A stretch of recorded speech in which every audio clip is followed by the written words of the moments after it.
यति प्रकरण, ओम्नी प्रकरण, त्यसैगरी वाइड बडी प्रकरण, यी यस्ता घोटालाहरूमा नबोलेको नवराज शिलपाल आज हतियार खरिद गर्दा किन यो यति आक्रोशित? किन सबै ठाउँ जहाँ चाहिँ भ्रष्टाचार भएको छ, जहाँ अनियमितता भएको छ, त्यहाँ सबै ठाउँमा नवराज शिलपाल बोलेको छ। तपाईँ फर्केर इतिहास हेर्नुहोस्। 24 घण्टा जनताको जीव ज्यानको सुरक्षा गर्न खटिने प्रहरीसँग खिया लागेका बन्दुक छन्, समयमा आवश्यक पर्दा नपड्किने गोला बारुद छन्, अनि तपाईँ नै भन्नुहुन्छ फेरि नयाँ हतियार आवश्यक छैन खरिद गर्न भनेर। 1150 चाहिँ तपाईँको त्यो सर्ट गर्न आइकन त्यो पुलिसै चाहिँ पुरै चाहिँ बाहिर निस्किनै नसक्ने खालको स्थिति हो भने सिट एन्ड टक।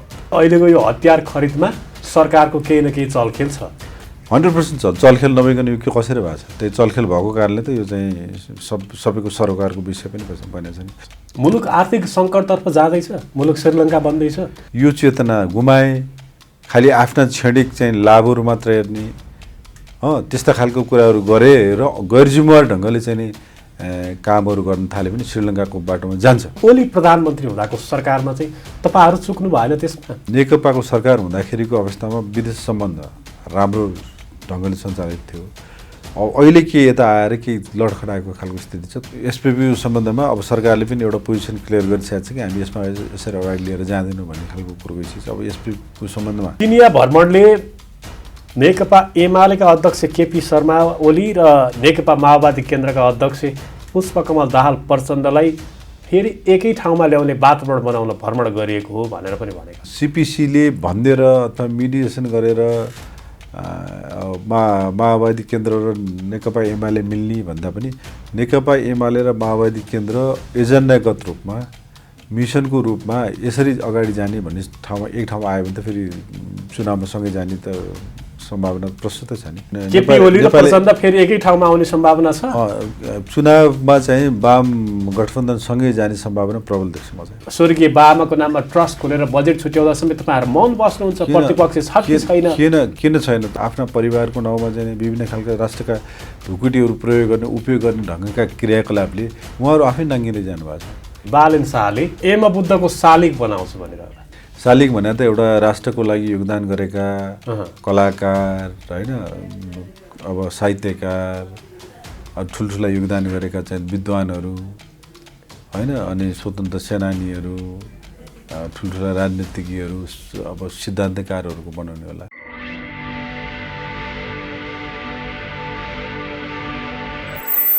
दर्शकबिन, म तपाईँहरूसँग अनुमति लिन्छु र आजका अतिथिलाई स्वागत गर्छु। स्वागत छ मान्यज्यू तपाईँलाई। Thank you Devesh. के छ, आराम हुनुहुन्छ? ठिक छ। अब हिजो संसदमा निकै कोर्लिनु भयो। सुरक्षाकर्मीहरूलाई हतियार चाहिँदैन, संसदमा त अब प्रहरीलाई हतियार चाहिँदैन भन्नुभयो। किन संसदमा त अब तपाईँको सांसदहरूले अब आफ्नो सार्वभौम जनताका प्रतिनिधिहरूले आफ्नो कुराहरू राख्ने ठाउँ नै हुन्थ्यो। जनताको कुराहरू, जनताको आवाज राख्ने ठाउँ। तर अब 24 घण्टा जनताको जीव ज्यानको सुरक्षा गर्न खटिने प्रहरीसँग खिया लागेका बन्दुक छन्, समयमा आवश्यक पर्दा नपड्किने गोला बारुद छन्, अनि तपाईँ नै भन्नुहुन्छ फेरि नयाँ हतियार आवश्यक छैन खरिद गर्न भनेर। दिउ न, होइन त आवश्यक छ भने प्रहरीसँग छलफल गरेर उसको माग के हो, उसको सिचुएसन के हो, कति अहिले हतियार छ, हतियार अहिले इमिडिएट चाहिने अवस्था हो कि होइन, अहिले कुन खालको युद्ध अथवा परिस्थिति छ तुरुन्त हतियार चाहिने। अब खास गरिकन अहिले हामीले उठाउन खोजेको कुरा चाहिँ अब अर्थतन्त्र चाहिँ असाध्यै नाजुक स्थितिमा छ।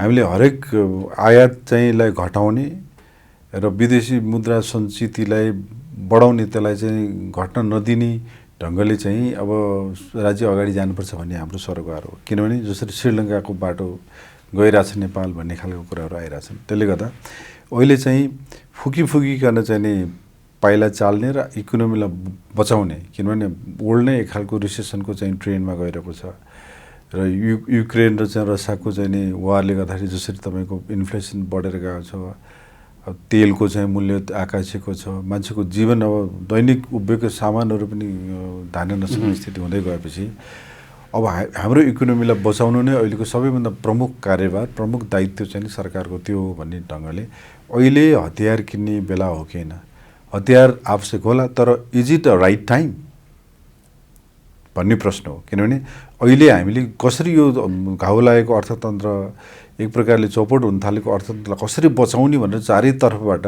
हामीले अब मौद्रिक पोलिसी आउँदैछ ल राष्ट्र ब्याङ्कले एकदमै चाहिँ मतलब भन्नुहोस् न सचेततापूर्वक कसरी चाहिँ इकोनोमीलाई चाहिँ धान्न सकिन्छ, ब्याज दर बढाउने भने के कसरी चाहिँ गर्न सकिन्छ भन्ने ढङ्गले सबैले चाहिँ त्यसरी चाहिँ आँखा एकातिर इकोनोमीलाई कसरी बचाउने भनेर चाहिँ हामीले विश्लेषण, अध्ययन, मनन र प्रयत्नहरू गरिरहेको बेला 81 चाहिँ हतियार चाहियो, हतियार नभई भएन, त्यो पनि राइट एट द मोमेन्ट अहिले नै चाहियो भन्नेका कुराले आशंका चाहिँ थुप्रै आशंकाहरू पैदा भयो। त्यही कारणले यो चाहिँ is it a right time to procure a weapon for arm forces not भन्ने प्रश्न हो। त्यो प्रश्नमा नै यहाँ अहिले चाहिँ नि हेरौँ त ल ठिक छ, अहिले तुरुन्तै प्रहरी नै नचल्ने, अहिले तुरुन्तै अब पर्सि चुनावमा जाँदाखेरि मुक्सिरमा चुनावमै प्रहरी चाहिँ त्यो हतियार 1000 थान पिस्तोल नआइकन चाहिँ चुनावमै जान नसक्ने, 1150 चाहिँ तपाईँको त्यो सर्टगन नआइकन त्यो पुलिसै चाहिँ पुरै चाहिँ बाहिर निस्किनै नसक्ने खालको स्थिति हो भने द्याट्स सिट एन्ड टक के हो।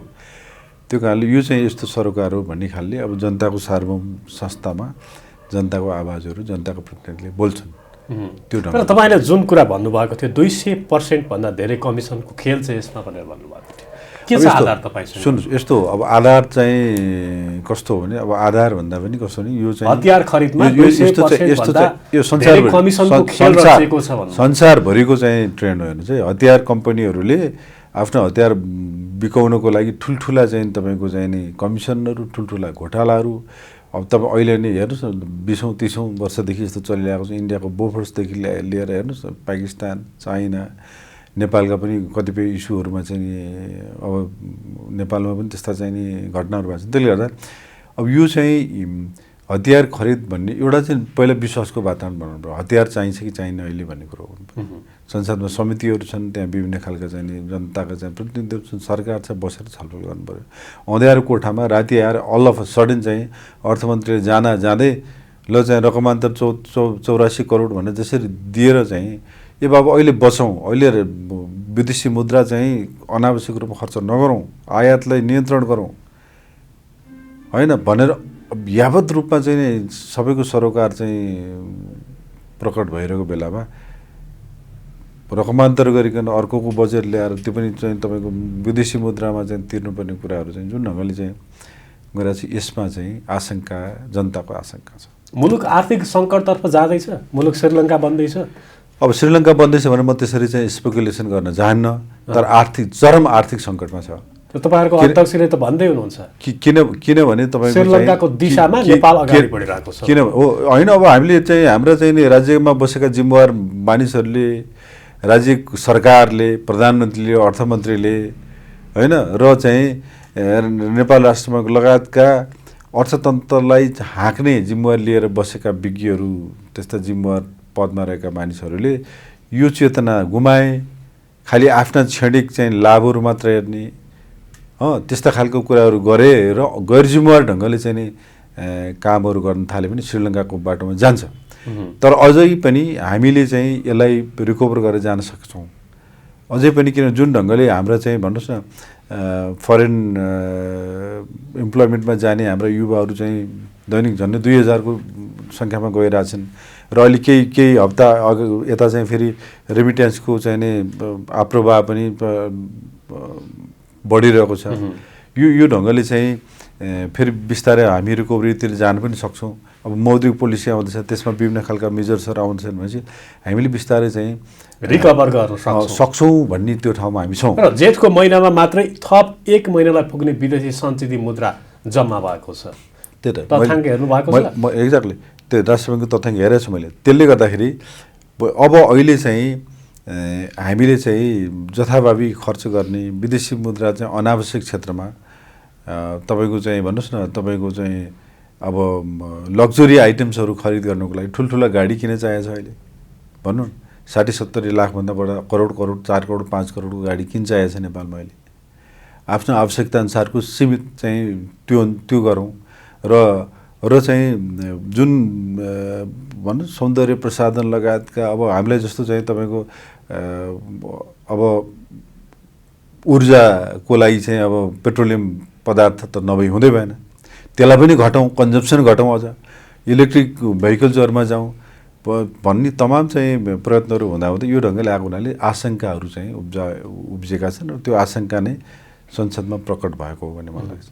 अब हिजो यति काण्ड, यति प्रकरण, ओम्नी प्रकरण, त्यसै गरी प्रेस को प्रकरण, त्यसै गरी वाइड बडी प्रकरण, यी यस्ता घोटालाहरूमा नबोलेको नवराज सिलवाल आज हतियार खरिद गर्दा किन यो यति आक्रोशित? किन सबै ठाउँ जहाँ जहाँ चाहिँ भ्रष्टाचार भएको छ, जहाँ जहाँ अनियमितता भएको छ, त्यहाँ सबै ठाउँमा नवराज सिलवाल बोलेको छ। तपाईँ फर्केर इतिहास हेर्नुहोस्, रेकर्डमा गएर अभिलेखमा हेर्नुहोस् कि जहाँ जहाँ अव्यवस्थाहरू भएको छन् त्यहाँ सबै ठाउँमा मैले आवाज बोलेको छु र जनताको तर्फबाट बोलेको छु। मेरो व्यक्तिगत भन्दा पनि म त जनताको प्रतिनिधि हो नि। कतै प्रतिपक्षको लागि, प्रतिपक्षकै भूमिका निर्वाह गर्नको लागि बोलेको त होइन। सुन्नु न, त्यो राष्ट्रको सरोकार हो, राष्ट्रको सरोकार हो, प्रतिपक्षको जिम्मेवारी पनि हो। प्रतिपक्षले यहाँ घोटाला भइराख्दा, अव्यवस्था भइराख्दा, कुशासनहरू हुँदाखेरि, भ्रष्टाचारहरू हुँदाखेरि, कुव्यवस्थाहरू हुँदाखेरि, महँगी बढाएको छ, अत्याचार भएको छ, जनता चाहिँ बाँच्न नसक्ने खालको स्थिति छ, त्यो अवस्थामा अनि प्रतिपक्षले त आफ्नो कुरा राख्छ, प्रतिपक्षले आफ्नो भूमिका निर्वाह गर्छ। संसद भनेको त फेरि प्रतिपक्षको पनि महत्त्वपूर्ण रूपमा प्रतिपक्षको संसद। त्यसले गर्दा संसदमा उठेको कुराहरूको बारेमा चाहिँ त्यो प्रतिपक्ष अथवा अर्को भन्दा पनि जनताको प्रतिनिधिले आफ्नो आवाज राख्ने ठाउँमा आवाज राख्छ। त्यो राखेपछि त्यसको फेरि त्यो एउटा चाहिँ एक खालको चाहिँ रिपल्स भन्ने खालको स्थिति पनि हुन्छ। त्यसले गर्दा अब जुन प्रहरीलाई चाहिँ सरकारले किन्ने, हतियार किन्ने भनेर चाहिँ रकमान्तर गरिरहेको विषयमा अब संसदमा कुरा उठिसकेपछि अब यसमा छलफल होला, समितिहरूले यसमा छलफल गर्लान् अनि सरकारलाई आदेश देलान् र त्यसमा चाहिँ निर्देशित गर्लान् आवश्यक हो होइन भन्ने ढङ्गले। त्यसले गर्दा अब यो अब मलाई लाग्छ अब चाहिँ जनताको सार्वभौम संस्थामा यस्तो कुरा उठिसकेपछि अब यसको एक ढङ्गको चाहिँ यसरी जाने भन्ने ढङ्गको एउटा चाहिँ डाइमेन्सन बन्छ भन्ने मलाई लाग्छ।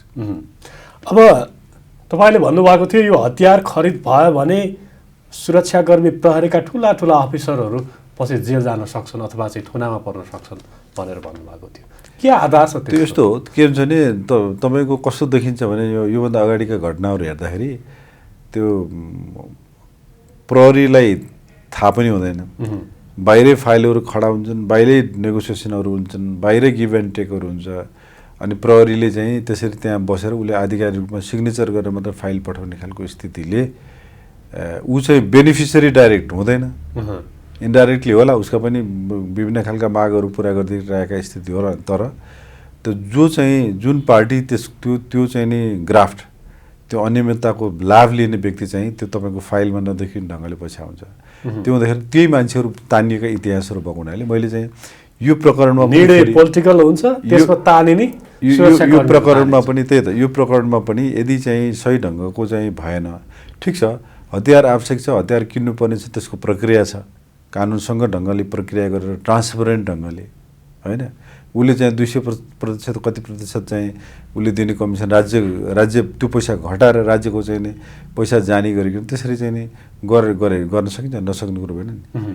तर अहिलेको अवस्थामा अर्थतन्त्रको यस्तो चौपट भएको अवस्थामा तुरुन्तै तत्कालै चाहिँ यसरी चाहिँ हतियार किन्नु पर्यो भन्ने ढङ्गले चाहिँ सरकार आउँदाखेरि आशंकाहरू जन्मेका कुरा। तपाईँ त पूर्व सुरक्षाकर्मी पनि हुनुहुन्छ, डिआइजी हुनुहुन्थ्यो, राजनीतिमा आउनुभयो, त्यो कारणले गर्दा यावत कुराहरू तपाईँलाई नलेज छ, ज्ञान छ कि सुरक्षाकर्मी होइन मलाई मात्रै होइन, यो आम रूपमा अहिले ओपन सोसाइटीमा सबैले जसले चाहिँ मुलुकको सुरक्षाको बारेमा, राष्ट्रियताको बारेमा, मुलुकको हितको बारेमा जसले इन्ट्रेस्ट लाग्छ त्यो सबैलाई थाहा हुने कुरा। त्यसो भए अहिलेको यो हतियार खरिदमा सरकारको केही न केही चलखेल छ? 100% छ। चलखेल नभइकन यो के कसरी भएको छ? त्यही चलखेल भएको कारणले त यो चाहिँ सबैको सरोकारको विषय पनि बनेको छ नि। झुट कुरा, नभएको कुरा संसदमा एउटा सांसदले राखेको यो कुरोमा त त्यत्रो ठुलो इस्यु त बन्दैन थियो होला नि। किनभने यो चाहिँ गलत हुँदैछ भन्ने कुरोले नै मान्छेहरू अलार्म भएको छ नि। अब चिनिया कम्युनिस्ट पार्टी सिपिसीका नेता आउनु भएको छ, प्रमुख आउनु भएको छ नेपाल भ्रमणमा, यसलाई कसरी हेर्नु भएको छ? नेपालका कम्युनिस्ट पार्टीहरू अब एकत्रित बनाउनका लागि, कम्युनिस्ट घटकहरूलाई एकजुट बनाउनको लागि चिनियाको भ्रमण हो भनेर पनि विश्लेषण गरिरहेका छन् कतिपय। उहाँले अब अहिलेसम्म मेरो त पर्सनली त्यसरी भेट भएको छैन, तर अब मिडियामा आएका कुराहरूले उहाँले प्रधानमन्त्रीलाई भेट्नुभयो, अनि सरोकार व्यक्त गर्नुभयो कि चाहिँ नि एक चीन नीतिमा के हो नेपालको, त्यसमा प्रधानमन्त्री धारणा के हो? नेपाल प्रधानमन्त्रीले हामी एकदम एक चीनको चाहिँ पक्षमा छौँ, एक चीनको पक्षमा छौँ भनेर उहाँलाई आश्वस्त गरेको कुरा। अनि उहाँले फेरि उहाँका चाहिँ प्रेसरमा आइरहेको कुराले हामी कुनै पार्टीमा खेल्नको लागि, कुनै पार्टीलाई मिलाउनको लागि मात्रै होइन, हाम्रो सबै नेपालका सबै राजनीतिक पार्टीहरूसँग इक्वली त्यति नै राम्रो ढङ्गको सम्बन्ध हामी स्थापित गर्न चाहन्छौँ। नेपालसँग राम्रो चाहिँ नेपालको विकासमा हामी साझेदार बन्न चाहन्छौँ। बिआरए लगायत इस्युहरूमा चाहिँ हामी काम गर्न चाहन्छौँ भन्ने ढङ्गका उहाँहरूको कुराहरू आइसकेपछि त्यसै कुनै पार्टी विशेषलाई मिलाउनलाई अथवा पार्टी विशेषको इन्ट्रेस्टमा सिपिसीका डेलिगेट्सहरू आएका होलान् भन्ने मलाई लाग्दैन। जस्तो अमेरिकाको चलखेल पछिल्लो समय नेपालको राजनीतिमा ठाडो हस्तक्षेप हुन थाल्यो, नाङ्गो हस्तक्षेप हुन थाल्यो भनेर भनिरहेको बेला चीनले अलिक बढी चासो दिएको हो कि योभन्दा पहिलाको इतिहासलाई पनि समीक्षा गरेर हेर्ने हो भन्ने पनि त्यस्ता किसिमका टिका टिप्पणीहरू हुन थालेका छन्। तपाईँलाई के लाग्छ? अब यस्तो नेपाल चाहिँ वास्तवमा जियो पोलिटिकली असाध्यै सेन्सिटिभ ठाउँमा हामी लोकेटेड छौँ। हामी चाहिँ जुन ढङ्गको नेपालको चाहिँ सामरिक रूपमा चाहिँ हाम्रो जुन भूगोल छ त्यो भूगोलमा संसार सामरिक स्वार्थ लुट्ने भूगोल बन्न संसारका शक्ति केन्द्रहरूको चाहिँ त्यो चाहिँ आँखा यहाँ परेको भूगोल हो। त्यसले गर्दाखेरि चाहिँ अब हामीले एज अ नेसन यहाँ राज्य सञ्चालन गर्ने चाहिँ शासकहरूले मुलुकको हितमा अन्तर्राष्ट्रिय सम्बन्धहरूलाई त्यही ढङ्गले चाहिँ अगाडि लिएर जानु पर्यो। एक खालको चाहिँ हामी प्रिन्सिपल अफ नन इन्टरफेरेन्समा चाहिँ हामी हौँ भन्ने कुरोको विश्वास दिलाउनु पर्यो। यहाँ अमेरिकनले आएर खेल्ने, चाइनिजले आएर खेल्ने, इन्डियनले आएर खेल्ने र खेलिने खालका वातावरण हुनु भएन। त्यसले गर्दा परराष्ट्र सम्बन्धको सवालमा, विदेश मामिलाको सम्बन्धमा सरकारको सचेत र एउटा चाहिँ नि भन्नुहोस् न दूरगामी दृष्टिकोण हुनुपर्छ। तर अहिलेको सरकार चाहिँ विदेश मामिला सञ्चालन गर्ने मामलामा परराष्ट्र नीतिहरू, परराष्ट्र सम्बन्धहरूलाई चाहिँ जुन ढङ्गले एउटा भन्नुहोस् न एउटा चाहिँ ब्यालेन्स्ड सन्तुलित ढङ्गले अगाडि बढाउनु पर्ने ठाउँमा चाहिँ सरकार चुकेको चाहिँ घटनाक्रमहरूले देखाइरहेको छ। त्यसले गर्दाखेरि अब सरकार संवेदनशील हुनुपर्छ भन्ने हाम्रो, यदि होइन त्यसरी सरकारले गैरजिम्मेवार ढङ्गले अन्तर्राष्ट्रिय सम्बन्धहरूमाथि चलखेल गर्छ र यो बात त्यो ढङ्गले अर्को कुनै शक्ति राष्ट्रले फेरि यहाँ चलखेल गर्ने, यहाँ हाम्रो चाहिँ आन्तरिक चाहिँ भन्नुहोस् न सरोकारहरूमा उनीहरूले हस्तक्षेप गर्ने र हाम्रो भूमि चाहिँ यो बात त्यो रूपमा अरू मुलुकहरूको विरुद्धमा प्रयोग हुने खालका स्थितिहरू पैदा भयो भने हाम्रो अस्तित्वमाथि प्रश्न खडा हुन्छ। त्यसले गर्दा सरकारले आफ्नो परराष्ट्र नीति सञ्चालन गर्दाखेरि हामी दुई ठुला चाहिँ छिमेकीहरूको बिचमा रहेको चाहिँ जियो पोलिटिकली असाध्यै संवेदनशील ठाउँमा रहेको हामी हाम्रो मुलुकका शासकहरूले अन्तर्राष्ट्रिय सम्बन्धहरूलाई सञ्चालन गर्ने सम्बन्धमा यो चाहिँ डिप्लोमेसीलाई सही ढङ्गले अगाडि बढाउने सवालमा जुन सजगता, जुन सचेतना र जुन सुझबुझ र विजडम प्रयोग गर्नुपर्थ्यो त्यसमा उहाँहरू चुकिराख्नु भएको छ भन्ने हाम्रो बुझाइ हो। त्यसले गर्दा हामी उहाँहरूलाई सच्चिनको लागि सुझाव दिन्छौँ। अनि 3.5 वर्षको त्यति बेलाको अब नेकपा भनौँ अथवा ओली प्रधानमन्त्री हुँदाको सरकारमा चाहिँ तपाईँहरू चुक्नु भएन त्यसमा?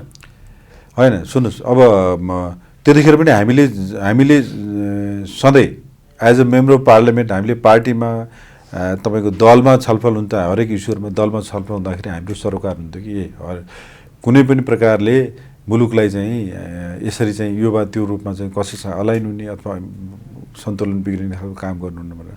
र 3.5 वर्षको झनै 4 वर्षको चाहिँ नै भन्नुहोस् न 3.5 वर्षको चाहिँ नै नेकपाको चाहिँ सरकारको कार्यकालमा त विदेश सम्बन्ध राम्रै थियो। तपाईँको ठुल्ठुला भिजिटहरू भएको थिए मित्र राष्ट्रहरूबाट, ठुल्ठुला कोअपरेसनहरू चाहिँ नि मा चाहिँ एग्रिमेन्टहरू भएका थिए। इन्डियासँग त्यस्तै खालका चाहिँ नि सम्झौताहरू भएका छन्। चाइनासँग चाहिँ 4-4वटा बन्दरगाहहरू खुलाउने र चाहिँ हामी ल्यान्ड लक्ड कन्ट्री भइरहेकोलाई ल्यान्ड लिङ्क्ड कन्ट्री भनेर ओली प्रधानमन्त्री, ओली सरकारकै पालामा हामीले चाहिँ त्यो एउटा नयाँ च्याप्टर्स पनि सुरु गऱ्यौँ।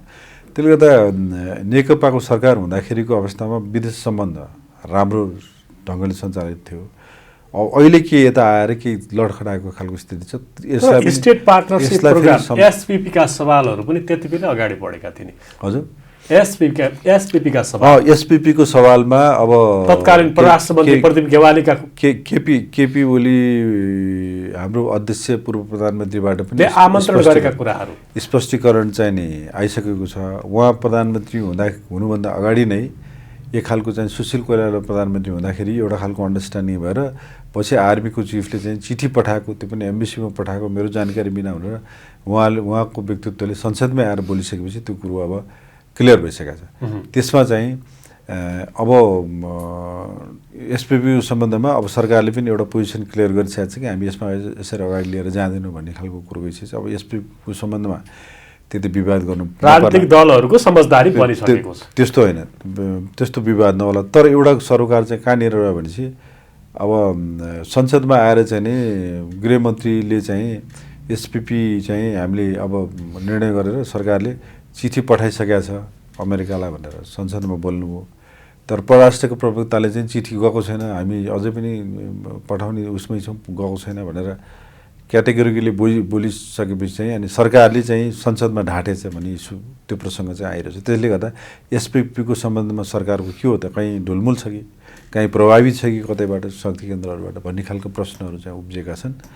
तर अब एसपीपीको सवालमा हामी सरकारमा हुँदाखेरि, मेरो पार्टी सरकारमा हुँदाखेरि चाहिँ त्यसरी चाहिँ डाइरेक्टली इन्भल्भ भएको खालको परिस्थिति त होइन भनेर त्यो उजागरै भइसक्यो। अब चिनिया भ्रमणले नेकपा एमालेका अध्यक्ष केपी शर्मा ओली र नेकपा माओवादी केन्द्रका अध्यक्ष पुष्पकमल दाहाल प्रचण्डलाई फेरि एकै ठाउँमा ल्याउने वातावरण बनाउन भ्रमण गरिएको हो भनेर पनि भनेका छन्। मलाई यस्तो लाग्छ अब होइन, अब यिनीहरूको फेरि टाउको जोड्नका लागि त्यस्ता होइन। अब सिपिसीलाई नै दुईटा पार्टीलाई मिलाउने भन्ने खालको मिसन त उसको छैन होला।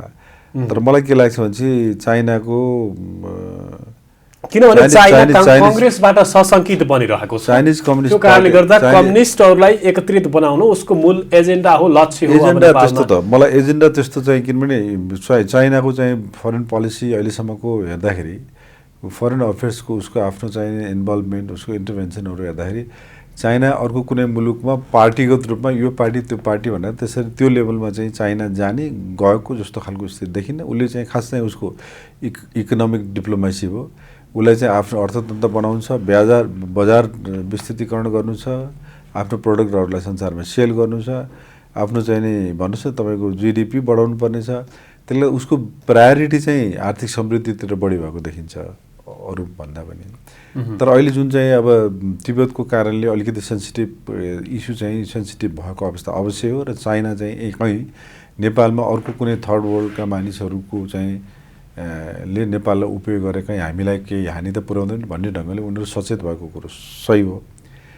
तर मलाई के लाग्छ भने चाहिँ सिपिसीले भनिदिएर अथवा मिडिएसन गरेर माओवादी केन्द्र र नेकपा एमाले मिल्ने भन्दा पनि नेकपा एमाले र माओवादी केन्द्र एजेन्डागत रूपमा, मिसनको रूपमा यसरी अगाडि जाने भन्ने ठाउँमा एक ठाउँमा आयो भने त फेरि चुनावमा सँगै जाने त सम्भावना प्रस्तुत छ नि। तर पोलिटिक्स भनेको तपाईँको सम्भावनाहरूको खेल हो।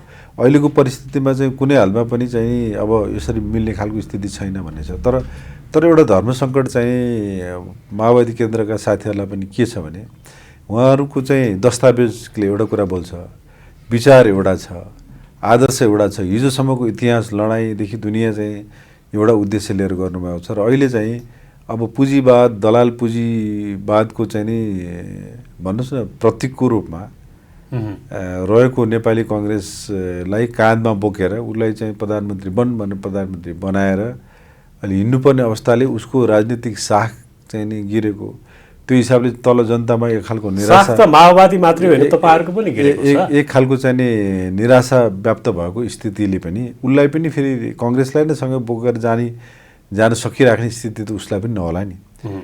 अब नेकपा एमालेको हकमा तपाईँले अब चुनावमा तपाईँले कम ल्याउनु, एमालेको हकमा पनि गठबन्धन यही दिशामा अगाडि बढ्यो र चुनावमा सँगै मिलेर गयो भने त एमालेको सरकार बन्ने लक्षण त देखिँदैन फेरि। ठिक छ, यस्तो हो कि तपाईँको पोलिटिक्समा चाहिँ तपाईँको सरकारमै जानुपर्ने, चुनावै जितिराख्नुपर्ने, सधैँ चाहिँ नि पावरमा बस्नुपर्ने भन्ने त होइन। सरकारमा जाने भनेको उद्देश्य पार्टी एउटा राजनीतिमा लाग्ने भनेको मुलुकको सेवा गर्नको लागि होइन, मुलुकको परिवर्तनको समृद्धिको लागि चाहिँ योगदान गरौँ भनेर लाग्ने हो। स्वार्थविहीन ढङ्गले लाग्ने हो। स्वार्थवश चाहिँ पोलिटिक्समा आएका, कमाउनुको लागि पोलिटिक्समा आएका, पोलिटिक्सलाई उद्योग भनेर व्यापार भनेर चाहिँ उपयोग गरेका मान्छेहरूको लागि त अब सत्तामा जानु नै प्रधान कुरो होला। किन त्यहीँ गएपछि कमाइ हुन्छ, त्यहीँ गएपछि कमिसन हुन्छ, त्यहीँ गएर यस्ता हतियार जस्ता विभिन्न खालका चाहिँ भन्नुहोस् न अब खेलहरू खेल्न पाइन्छ। तर नेकपा एमाले अथवा म as a member of parliament भन्नुहोस् न, मैले चुनाव जित्नु नजित्नु, म पार्लियामेन्टमा जानु भनेर म पोलिटिक्समा त छु नि। पोलिटिक्समा भइसकेपछि तपाईँ संसदमा हुनुहुन्छ, संसदको भूमिका निर्वाह गर्नुहुन्छ, बाहिर हुनुहुन्छ फेरि जनताको पार्टीमा बसेर काम गर्नुहुन्छ। त्यसले गर्दा पार्टीमा रहने, चुनाव जित्ने र हार्ने भन्दा चुनाव जित्ने भनेको चाहिँ तपाईँले आफ्नो एजेन्डालाई कार्यान्वयन गर्नको लागि जाने हो होइन। अब हामी नेकपाको सरकार हुँदाखेरि पनि परिवर्तनका एजेन्डाहरूलाई हामीले चाहिँ नि भन्नुहोस् न स्थापित गर्न सक्थ्यौँ। जुन ढङ्गले विकास र समृद्धिको हाम्रो चाहिँ अभियानलाई चाहिँ नि एकदम एउटा ढङ्गले चाहिँ साकार गरेर लान सक्थ्यौँ। त्यसमा केही समस्याहरू देखिए, किनभने त्यहाँ पार्टीभित्र विभिन्न खालका द्वन्द्वहरू भए होइन। अब माथि चाहिँ तपाईँको चाहिँ नि अब अध्यक्षहरूको बिचमा द्वन्द्वहरू भयो, त्यसमा चाहिँ अब सचिवालयमा विभिन्न खालको द्वन्द्वहरू हुन थालिसकेपछि फेरि सरकारले जुन ढङ्गले काम गर्नुपर्ने थियो सरकारलाई काम गर्न नदिने खालको वातावरण हो। त्यसले गर्दा केही समस्याहरू देखिए।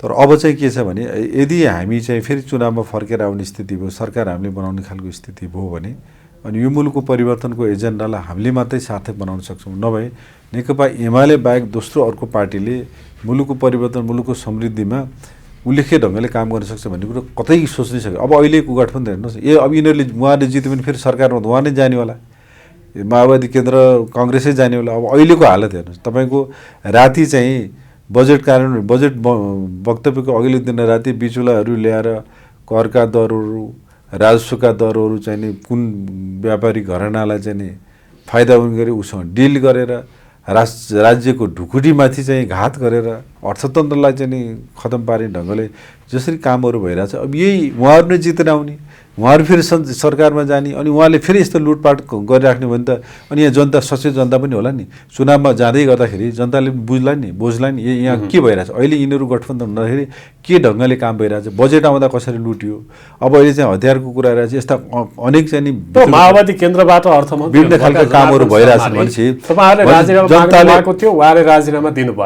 जनताले जुन ढङ्गले चाहिँ नि यसको चाहिँ मूल्याङ्कन गर्नुपर्ने त्यो त गरेर होला नि। भोलि चुनावमा मुखसेरमै चुनावमा जाँदाखेरि पनि जनताले आफ्नो मत त राख्ला नि, आफ्नो स्वार्थ मुलुकप्रतिको माया त जनतालाई होला नि।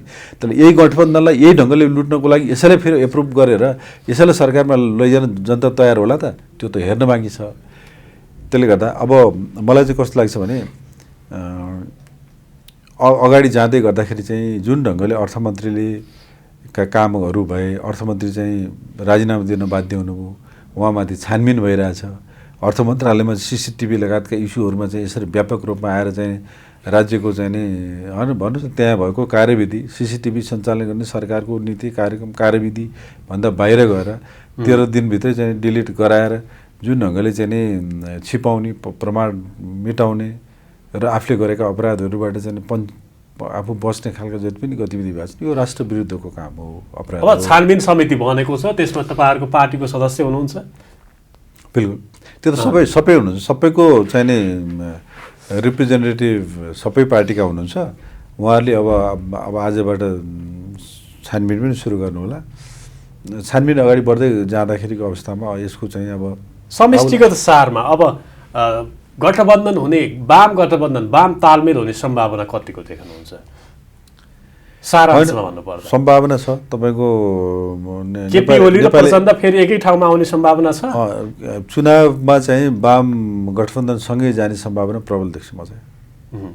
वाम शक्तिहरू एकत्रित हुने, किनभने अल्टिमेटली हाम्रो लडाइँ भनेको त जुन दलाल संस्कृति छ, जुन खालको चाहिँ भन्नुहोस् न चाहिँ मेहनत परिश्रम नगरिकन, उत्पादनमा संलग्न नभइकन कमिसनको भरमा चाहिँ नि पुँजी सङ्कलन गर्ने, धनी हुने जुन खालको चाहिँ नि अभ्यास नेपाली कङ्ग्रेसले गरिरहेको छ त्यसको विरुद्धमा हो नि त हामी त। मैले प्रचण्डको पार्टी पनि त्यसको विरुद्धमै हो।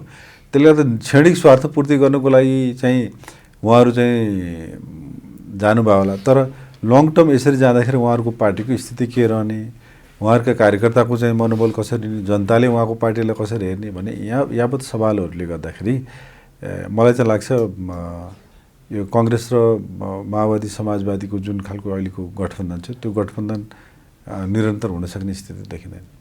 यो स्थानीय तहको चुनाव पछाडि एमालेको राप र ताप त्यो सक्रियता बिस्तारै धुमिल कमजोर बन्दै गएको हो कि भन्ने आकलन पनि हुन थालेको छ। मानिसहरूले विभिन्न खालको कुराहरू त गर्ने नै भयो होइन। अब गण्डकी प्रदेश सरकारमा मुख्यमन्त्रीदेखि शिक्षा मन्त्रीले आफ्नै स्वर्गीय बाबाको नाममा ट्रस्ट खोलेर बजेट छुट्याउँदा समेत तपाईँहरू मौन बस्नुहुन्छ, प्रतिपक्ष छ कि छैन? किन छैन? तपाईँले सुन्नुभएको छैन? संसदमा अब बोलेको हामीले विरोध गरेको कारणले मैले फिर्ता लिनु, काङ्ग्रेसको चाहिँ मुख्यमन्त्री हुनुहुन्छ, त्यसमा चाहिँ नि उहाँ गठबन्धनका साथीहरू बसेर सरकार बनाउनु, त्यस कारणले प्रतिपक्षले आफ्नो जिम्मेवारी निर्वाह गरेछ। तर सरकार आफै अभिभावक हो नि त। सरकार आफै चाहिँ ज्यादती गर्ने, भ्रष्टाचार गर्ने, कुव्यवस्था गर्ने, आफ्ना परिवारको नाउँमा चाहिँ विभिन्न खालका राष्ट्रका ढुकुटीहरू प्रयोग गर्ने, उपयोग गर्ने ढङ्गका क्रियाकलापले उहाँहरू आफै नाङ्गिँदै जानुभएको छ। यसले त उहाँहरूलाई पनि भन्नुहोस् न राजनीतिक रूपमा पनि उहाँहरूलाई त फाइदा त गर्दैन। त्यसले गर्दा हाम्रो सुझाव चाहिँ के भने हामीले औल्याएपछि मात्रै उहाँहरू फेरि ब्याकट्र्याक गर्ने, फर्किने खालका स्थितिहरूले उहाँहरूलाई राम्रो गर्दैन। उहाँ आफै सचेत जे मुलुकको हितमा सरकारले एउटा अभिभावकको हिसाबले मुलुकको हितमा, जनताको हितमा उहाँले काम गर्नुभयो भने, समृद्धिको पक्षमा, परिवर्तनको पक्षमा काम गर्नुभयो भने हामी त्यसलाई फेरि सहयोग गर्छौँ नि। सधैँ विरोध गर्नुपर्छ भन्ने छैन नि। इस्युको आधारमा उहाँले राम्रो काम गर्नुभयो, सरकारले जनताको पक्षमा, मुलुकको पक्षमा काम गर्दै भने हामी त ठिक छ सहयोग गर्न तयार छौँ नि। तर एकपछि अर्को चाहिँ स्क्यान्डलहरू, त्यो पनि चाहिँ गिभ एन्ड टेकको आधारमा राज्यलाई घाटा हुने ढङ्गले, अर्थतन्त्रलाई मार पर्ने ढङ्गले होइन, सुशासनलाई तहसनस गर्ने ढङ्गले, इन्स्टिट्युसनहरू डिफाउन्ड गर्ने ढङ्गले जसरी उहाँहरू चाहिँ अगाडि बढ्नु भएको छ। एक वर्षको चाहिँ गठबन्धनको शेरबहादुर देउपा लगायतका गठबन्धनको सरकार त नाङ्गिएको छ, तपाईँको खुलिगाम नाङ्गिएको छ र जनताले यसलाई चाहिँ हेरिरहेका छन्। र केपी ओलीका पछाडि एउटा झुन्ड अथवा एउटा शक्ति छ, जुन नेताहरू छन्, उनीहरूले हामी एक्लै चुनावमा जानुपर्छ, हामी एक्लै जित्छौँ भन्ने किसिमका दम्भिए भाषायुक्त अभिव्यक्तिहरू अहिले पनि दिने गर्छन्। तपाईँ त दिनुहुन्न? यस्तो हो, सुन्नुहोस्, अब वास्तवमा जनताले कुन पार्टीको विचार कसलाई अनुमोदन गर्ने भन्ने विषय चाहिँ पार्टीहरू चाहिँ आफ्नो एजेन्डा, आफ्नो विचारलाई लिएर जनताकोमा गएर मत माग्ने हो। अब यहाँ त के भयो भने माओवादी र काङ्ग्रेस चाहिँ गठबन्धन गरेर चुनावमा लड्दा उहाँहरू के एजेन्डा दिनुहुन्छ, जनतालाई कसरी कन्भिन्स गर्नुहुन्छ? हाम्रो चाहिँ के हो भने संसारभरिको इतिहास पनि उहाँहरूको त एजेन्डा प्रतिगमन विरुद्ध हामी लडिरहेका छौँ। प्रतिगमन उहाँहरू प्रतिगमनमा उहाँ हुनुहुन्छ, उहाँहरूले चाहिँ सबै यो प्रतिगमनलाई अगाडि बढाउने कामहरू उहाँले गरिराख्नु भएको छ होइन। केपी ओली भयो भने संविधान धरापमा पर्छ, लोकतन्त्र मासिन्छ, त्यसले गर्दाखेरि के हो भने त संविधान त उहाँले नाच्नु भएको छ, गणतन्त्रलाई त उहाँले चाहिँ तपाईँ अनपपुलर भन्नुहोस् न, गणतन्त्रको प्रतिष्ठा चिरहरण गर्ने काम त उहाँहरू गठबन्धनका साथीहरूले गर्नुभएको छ। लोकतन्त्रको चिरहरण गर्ने काम त गठबन्धनका साथीहरूले। लोकतन्त्रमा त सरकार एकाउन्टेबल हुनुपर्छ, सरकार जिम्मेवार हुनुपर्छ, सरकार पारदर्शी हुनुपर्छ। सरकारका कामहरू चाहिँ बिचौलियालाई बोलाएर रातारात चाहिँ तपाईँको बजेटका दरहरूमा चाहिँ कर र चाहिँ राजस्व चाहिँ मारेर सरकारको ढुकुटी, राज्यको ढुकुटी चाहिँ लुटेर र व्यक्ति पोस्ने, केही सीमित चाहिँ घरानालाई फाइदा हुने र राजनीतिक पार्टीका सर्टेन मान्छेहरूलाई चाहिँ पार्टीका दलका सरकारका मान्छेहरूलाई फाइदा हुने ढङ्गले गर्ने काम, यस्तो पनि सरकारले गर्ने काम हो। त्यसले गर्दा प्रतिगमन त उहाँहरू गर्नुभएको छ, संविधानलाई उडाउने काम उहाँले गर्नुभएको छ, लोकतन्त्रलाई चाहिँ एकदम तपाईँको चाहिँ नि अनपपुलर बनाउने काम उहाँले गर्नुभएको छ, जनताको भरोसा उहाँले टुटाउनु भएको छ भनेपछि उहाँले फेरि चाहिँ नि नेकपा एमाले यसो गर्यो भनेर अहिले आज पनि हेर्नु न, आज पनि उहाँहरू चाहिँ सरकारमा हुनुहुन्छ, उहाँ सत्तामा हुनुहुन्छ, सत्ताका सबै चाहिँ नि सुविधाहरू उपभोग गरिराख्नु भएको छ, शक्ति उहाँसँग छ। यस्तो बेलामा पनि उहाँहरू एउटा जुन विनम्रता हुनुपर्थ्यो, जुन जिम्मेवारी चाहिँ हुनुपर्थ्यो सरकारको देखिन्छ अहिले। त्यसले गर्दा उहाँहरू चाहिँ लुट्ने र खाने, भ्रष्टाचार गर्ने, भ्रष्टाचारलाई संस्थागत गर्ने, पब्लिक इन्स्टिट्युसनहरूलाई खतम ध्वस्त बनाउने, लुट्ने र देशलाई डुबाउने, त्यो मिसन बाहेक दोस्रो मिसन छैन उहाँहरूको। खालि व्यक्तिगत स्वार्थ, पार्टीगत स्वार्थ, गुटगत स्वार्थ र सबै यी पार्टीहरू किन मिलाएको छन्? उनीहरूको स्वार्थ मिलाएको छ। स्वार्थको राजनीति हो, विचारको राजनीति छैन। अब यो यहाँ त कुनै राजनीतिक गठबन्धन त छैन, यो त चाहिँ वित्तीय गठबन्धन, यो त फाइदाको गठबन्धनको रूपमा उहाँले चाहिँ यसलाई ट्रान्सफर्म गरिसक्नु भएछ। त्यसले गर्दा उहाँहरू दिन प्रतिदिन नाङ्गिएर जाने कुराले चाहिँ उहाँहरूको राजनीतिलाई नै घात गर्ने कुरो हुन्छ, जनताबाट उहाँ अलग्गै नरहने कुरा हुन्छ। आज हेर्नुहोस् त तपाईँको भान्सामा कसरी भान्सा मगेको, त्यो गृहिणीको कुरा गर्नुहोस्, त्यो मजदुरको किसानको चाहिँ नि कुरा गर्नुहोस्, बेलुका चाहिँ नि दिनभरि कमाएर बेलुका बिहान खान नसक्ने स्थितिमा पुगिसकेको छ। रोजगारी छैन, कहीँ उत्पादनमा कुनै खालको चाहिँ नि अभिवृद्धि गर्ने खालको प्रोग्रामहरू छैन। कृषिमा गर्ने, कृषि भयङ्कर गर्ने भने ठुल्ठुला नीति र बजेट लिएर आएको छ, तर मल छैन। आज हेर्नुहोस्, यत्रो चाहिँ नि कृषि चाहिँ नि धान रोप्ने बेला छ, मकै गोड्ने बेला छ, कृषकले मल पाएको छैन। त्यही कारण यस्तो गैर जिम्मेवार ढङ्गको सरकारले चाहिँ अब के यसबाट के अपेक्षा गर्ने, जनताले के अपेक्षा गर्ने यसबाट? यसलाई समय पुर्याएर विदाई गरेर ल तपाईँहरू चाहिँ रिटायर हुनुहोस् राजनीतिबाट भन्नुभएको दोस्रो कुरो विकल्प त जनतासँग छैन। अब एउटा प्रसङ्ग, काठमाडौँ महानगरको मेयरले बालेन शाहले उहाँ एउटा सर्जक, अर्को सर्जकको एउटा स्ट्याचु बनाउँछु जो कि ऱ्याप गायक हुनुहुन्थ्यो, एमा बुद्धको शालिग बनाउँछु भनेर। खै मलाई त्यसमा जानकारी भएन। अब उहाँले के कसरी भन्नुभयो होइन। अब शालिग भने त एउटा राष्ट्रको लागि योगदान गरेका कलाकार होइन, अब साहित्यकार, ठुल्ठुला योगदान गरेका चाहिँ विद्वानहरू होइन, अनि स्वतन्त्र सेनानीहरू, ठुल्ठुला राजनीतिज्ञहरू, अब सिद्धान्तकारहरूको बनाउने होला, देश र जनताको लागि योगदान दिएका। यदि उहाँले भनेको व्यक्तिले पनि राष्ट्रको लागि योगदान दिएछ, संस्कृतिमा कलामा योगदान दिएको त्यस्तो व्यक्तित्व भने त बनाउँदा के गाडा छ र छैन। चिन्नुहुन्न ऱ्याप गायक यमा बुद्धलाई? मैले सुनेको छु, म सुनेको छु मैले, तर अब कुन ढङ्गको भन्ने ढङ्गले त्यस्तो गइरहेमा मैले बुझाएको छैन। हुन्छ, अमूल्य समय दिनुभयो। समय र संवादको लागि तपाईँलाई धेरै धेरै धन्यवाद। थ्याङ्क यू दिपेश भाइ, थ्याङ्क यू सो मच।